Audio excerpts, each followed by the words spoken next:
Hello everyone, जो topic हम इस वीडियो में डिस्कस करने वाले हैं वो है प्लाज्मा हाफ लाइफ। ये है concept of plasma half life. अब concept of plasma half life होता क्या है। मान लो हमने कोई ड्रग कंज्यूम किया और उसकी हमारी प्लाज्मा में कंसंट्रेशन हो गई, प्लाज्मा कंसंट्रेशन हो गई x। अब एक टाइम ऐसा होगा जिसमें ये कंसंट्रेशन आधी हो जाएगी x/2। तो ये जो टाइम होता है इस टाइम को बोलते हैं plasma half life. Plasma half life वो टाइम होता है जिसमें जो ड्रग की प्लाज्मा कंसंट्रेशन होती है वो अपनी ओरिजिनल वैल्यू की आधी हो जाती है। यही यहाँ पे लिखा हुआ है, time required for the plasma concentration of drug to reduce by 50% of its original value. ये होगी इसकी डेफिनेशन। अब इसकी क्लिनिकल इंपॉर्टेंस क्या हो सकती है, to determine duration of action. Duration of action, अब प्लाज्मा कंसंट्रेशन कितनी देर में कम हो रही है इससे हमें पता लग जाएगा ना कितनी देर तक वो प्लाज्मा में प्रेजेंट है ड्रग। इससे हमें उसका ड्यूरेशन ऑफ एक्शन पता लग सकता है। अब अगर हमें पता है कि उसका ड्यूरेशन ऑफ एक्शन क्या है, कितनी देर तक वो वर्क कर रहा है, तो हमें ये भी पता लग जाएगा कि कितनी देर बाद हमें वो रिपीट करना है। तो इससे हम क्या डिटरमाइन कर सकते हैं, तो to determine frequency of administration, कि कितनी देर बाद हमें वो ड्रग रिपीट करना है। इसके बाद तीसरा इंपॉर्टेंस इसका क्या हो सकता है, to estimate the time required to reach steady state. अब स्टेडी स्टेट क्या होता है, जहाँ पर rate of administration is equal to rate of elimination, जहाँ पर रेट ऑफ एडमिनिस्ट्रेशन और रेट ऑफ एलिमिनेशन बराबर हो जाती है। मतलब जिस रेट से हम ड्रग को दे रहे हैं उसी रेट से वो ड्रग एलिमिनेट होता जा रहा है। मतलब जो प्लाज्मा में कंसंट्रेशन है वो एक स्टेडी लेवल में बनी हुई है, तो इसे हम बोलते हैं स्टेडी स्टेट कंसंट्रेशन। अब ये यूजुअली कैसे पता करते हैं हम, जो टी हाफ होता है उसके 4 to 5 टाइम्स होता है ये steady state concentration. Time to reach the steady state concentration कितना होता है, प्लाज्मा हाफ लाइफ का 4 या 5 गुना होता है। ठीक है, इसके बाद हमारा अगला कॉन्सेप्ट आता है कॉन्सेप्ट ऑफ क्लियरेंस। क्लियरेंस मतलब volume of plasma from which a drug is removed in a unit time. मान लो हमें कोई यूनिट टाइम दिया 1 मिनट, 1 मिनट अगर हमारा यूनिट टाइम है, तो इनिशियली अगर इतना प्लाज्मा ड्रग से भरा हुआ था, इतने प्लाज्मा में हमारे पास ड्रग प्रेजेंट था, और अगर हम 1 मिनट बाद देखते हैं और वो जो प्लाज्मा में ड्रग की कंसंट्रेशन है वो सिर्फ इतनी रह जाती है, तो ये जो प्लाज्मा का वॉल्यूम है जो हमने ड्रग से क्लियर कर दिया, ये ड्रग फ्री हमने जो बना दिया, इस कंसंट्रेशन को हम बोलते हैं क्लियरेंस। क्या बोलते हैं, क्लियरेंस। वॉल्यूम ऑफ प्लाज्मा जिसमें से हमने गिवन टाइम में ड्रग को एलिमिनेट कर दिया या क्लियर कर दिया, एक्सक्रीट आउट कर दिया, ये वॉल्यूम ऑफ प्लाज्मा कहलाता है क्लियरेंस। क्लियरेंस का फॉर्मूला क्या होता है, rate of elimination upon plasma concentration of drug. अब जो ड्रग होते हैं वो मल्टीपल टाइप के काइनेटिक्स फॉलो कर सकते हैं, जैसे first order kinetics, zero order kinetics, इसके अलावा एक होता है सेकंड ऑर्डर काइनेटिक्स। ठीक है, लेकिन मेनली हम जो पढ़ते हैं वो आता है फर्स्ट ऑर्डर काइनेटिक्स और जीरो ऑर्डर काइनेटिक्स। अब फर्स्ट ऑर्डर काइनेटिक्स का मतलब क्या होता है, इसमें कॉन्स्टेंट फ्रैक्शन एलिमिनेट होगा पर यूनिट टाइम, और जीरो ऑर्डर काइनेटिक्स में कॉन्स्टेंट अमाउंट एलिमिनेट होगा। इसमें कांस्टेंट फ्रैक्शन, इसमें कांस्टेंट अमाउंट। कांस्टेंट फ्रैक्शन का मतलब जिसे पहले 100 माइक्रोग्राम था, 1 घंटे बाद 50 माइक्रोग्राम हो गया, तो ये कितना एलिमिनेट हुआ, 50%। फिर 50 से 1 घंटे बाद कितना हो गया, 25। इसका मतलब यहाँ पे भी कितना हो गया, 50%। फिर 25 से 1 घंटे बाद कितना हो जाएगा, 12.5 हो जाएगा। मतलब कितना एलिमिनेट हो जाएगा, 50% एलिमिनेट हो जाएगा। तो हम देखें बार बार कि यहाँ पे जो फ्रैक्शन है वो कांस्टेंट है, मतलब सिर्फ 50% ही हर बार एलिमिनेट हो रहा है। ये होता है फर्स्ट ऑर्डर काइनेटिक्स। जबकि अगर इसका हम अमाउंट देखें तो अमाउंट डिफ़र कर सकता है। जैसे यहाँ पे अमाउंट कितना हो रहा है, 50 माइक्रोग्राम रिमूव हो रहा है, लेकिन यहाँ पे कितना हो रहा है, 25 माइक्रोग्राम हो रहा है। यहाँ पे कितना होगा, 12.5 माइक्रोग्राम होगा। इसका मतलब अमाउंट तो चेंज हो रहा है लेकिन उसका फ्रैक्शन सेम है हमारे पास, हर बार 50%, 50%, 50%। तो ये होता है फर्स्ट ऑर्डर काइनेटिक्स।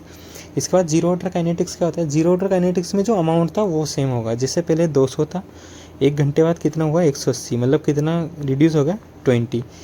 फिर 180 से 1 घंटे बाद 160, मतलब अभी भी कितना हुआ, 20। मतलब जो अमाउंट है वो -20 माइक्रोग्राम, -20 माइक्रोग्राम, फिर यहाँ पे भी -20 माइक्रोग्राम।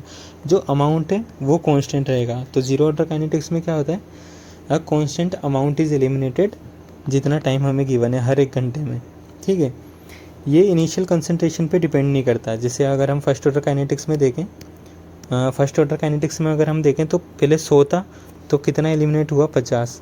फिर अगर 50 था तो एलिमिनेट हुआ 25, अगर 25 था तो एलिमिनेट हुआ 12। मतलब जो इनिशियल कंसंट्रेशन है इस पे डिपेंड कर रहा है, ये कम होती जा रही है तो ये एलिमिनेशन का अमाउंट भी कम होता जा रहा है। लेकिन जीरो ऑर्डर काइनेटिक्स में ऐसा नहीं होता। जीरो ऑर्डर काइनेटिक्स में 200 माइक्रोग्राम है तो भी 20 माइक्रोग्राम ही एलिमिनेट हुआ। यहाँ पे 180 है तो भी इसमें से 20 माइक्रोग्राम ही एलिमिनेट हुआ। 160 था तो भी 20 माइक्रोग्राम ही इसमें से एलिमिनेट हुआ। ये होता है difference between first order kinetics and zero order kinetics. इसे एक बार मिटा देता हूँ ताकि आपको समझ आ जाए।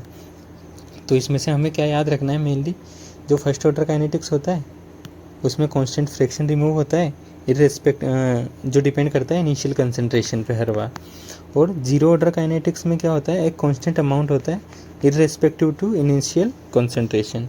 इसके बाद क्या आता है, स्टेडी स्टेट कॉन्सेंट्रेशन। अब स्टेडी स्टेट कॉन्सेंट्रेशन अभी मैंने बताया था क्या होता है, ड्रग एलिमिनेशन का अमाउंट और ड्रग एडमिनिस्ट्रेशन का अमाउंट, मतलब रेट ऑफ एडमिनिस्ट्रेशन बराबर हो जाती है रेट ऑफ एलिमिनेशन के। जितना ड्रग हम जितना ड्रग हम दे रहे हैं बॉडी को उतना ही ड्रग एलिमिनेट भी होता जा रहा है। तो मतलब उसकी जो कंसंट्रेशन है वो बराबर बनी हुई है। और ये यूजुअली कितने टी हाफ में आता है, 4 to 5 टी हाफ में आता है। ठीक है। इसके बाद अगला कॉन्सेप्ट हमारे पास आता है therapeutic drug monitoring. Therapeutic drug monitoring क्या होता है, monitoring drug therapy by measuring plasma concentration of drug is known as TDM। अब ये क्या होता है, जब भी कोई पेशेंट ड्रग थेरेपी के ऊपर होता है तो उसकी जो प्लाज्मा कंसंट्रेशन है उसे हम टाइम टू टाइम ऐसे मेज़र करते रहते हैं। उसे हम इसी प्रोसेस को हम क्या बोलते हैं, थेराप्यूटिक ड्रग मॉनिटरिंग। अब इसका इंडिकेशन क्या है या कब ज़रूरत होती है TDM की, drugs with narrow therapeutic index. Narrow therapeutic index मतलब अगर थोड़ा कंसंट्रेशन कम हो गया तो इफ़ेक्ट नहीं आएगा, अगर थोड़ा सा कंसंट्रेशन बढ़ गया तो टॉक्सिसिटी हो जाएगी। मतलब थोड़े से चेंज में ही हम इनइफेक्टिव से टॉक्सिसिटी की तरफ चले जाते हैं। इसे हम बोलते हैं लो नैरो थेरापेटिक इंडेक्स वाले ड्रग्स। तो ऐसे ड्रग्स में हमें मेजरमेंट एकदम TDM अप्लाई करना पड़ता है ताकि हमें पता लगा सकें कि इनइफेक्टिव तो नहीं हो रहा है या फिर इसकी टॉक्सिसिटी तो नहीं हो रही। इसके बाद दूसरा इंडिकेशन क्या हो सकता है, drug showing inter individual variation. मतलब डिफरेंट पर्सन में अगर किसी ड्रग का डिफरेंट इफेक्ट होते हैं तो फिर हम इसे प्रेडिक्ट नहीं कर सकते कि कितना देने के बाद हम छोड़ के भूल जाएं कि हाँ ये इफेक्ट तो इसके पास होने ही वाला है, क्योंकि ये हर इंडिविजुअल में अलग अलग इफेक्ट कर रहा है। तो हमें पता नहीं है हम जिस पेशेंट पे ड्रग दे रहे हैं या ड्रग थेरेपी हम किसी पेशेंट पे चला रहे हैं उस पर इसका क्या इफेक्ट होने वाला है। तो वहाँ पे हमें थेरापेटिक ड्रग मॉनिटरिंग की ज़रूरत होती है। इसके बाद इन रीनल फेलियर में भी एक्सक्रीशन का इनप्रेडिक्टेबल होती है, इसलिए हमें थेरापेटिक ड्रग मॉनिटरिंग करनी पड़ती है बार बार। इसके बाद क्या आता है, in patient who do not response to therapy without any non reason. मान लो कोई ऐसा पेशेंट है जिसे हम ड्रग थेरेपी पे रखा हुआ है लेकिन वो रिस्पॉन्स शो नहीं कर रहा और उसका रीज़न भी हमें पता नहीं है, तो ऐसे पेशेंट के अंदर भी हमें थेरापेटिक ड्रग मॉनिटरिंग करनी पड़ती है।